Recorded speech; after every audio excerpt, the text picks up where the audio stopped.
Hello, I'm Big Lake. Welcome to the Big Lake Channel Sports Consortium.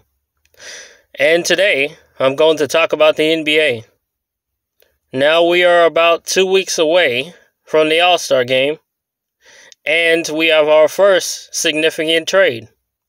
Now the other day, Robert Covington and Norman Powell were sent to the Clippers from the Blazers to join Paul George and Kawhi Leonard.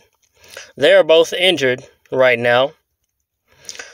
Everyone is expecting Kawhi to return in the postseason from the ACL surgery, and Paul George's elbow is still bothering him apparently. I assumed by reports that I was hearing that he would come back in a month, but apparently it's taking a little bit longer than everyone expected, at least in the Clippers organization. But now they have 2 3-and-D players, both wing players. Of course, Norman Powell is a very good 2 or 3. He can play shooting guard, small forward, and he can provide scoring whether he starts or comes off the bench. And of course, Robert Covington can play small forward or power forward. He's very tall, he's a knockdown shooter, and a reliable player, starting or coming off the bench. I believe it was a very good move by the Clippers to add those two. Unfortunately, they had to give up Eric Bledsoe. They reunited with Eric Bledsoe, bringing him back into the organization this offseason.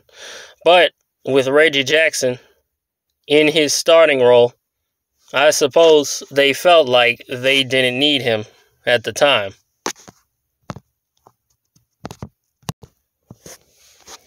But, however, minutes ago, we have our first significant trade.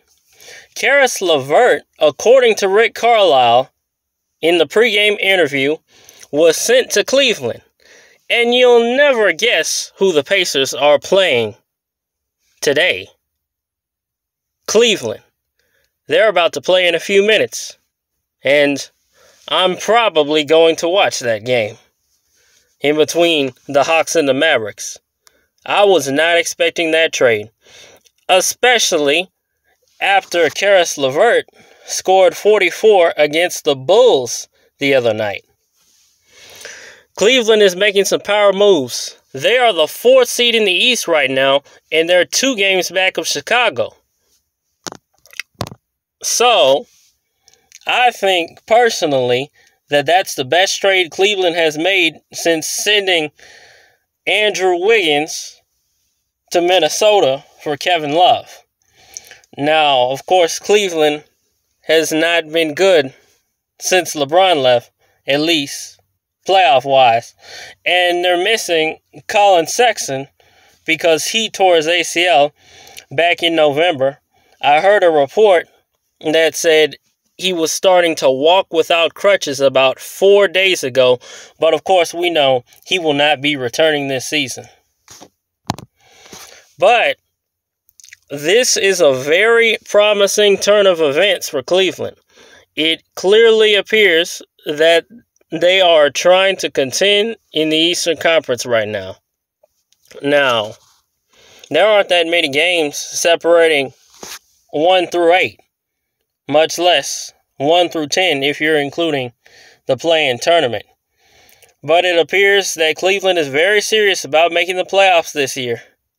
Now, they sent Ricky Rubio and about 3 or 4 draft picks to go along with that, if I believe the report was correct.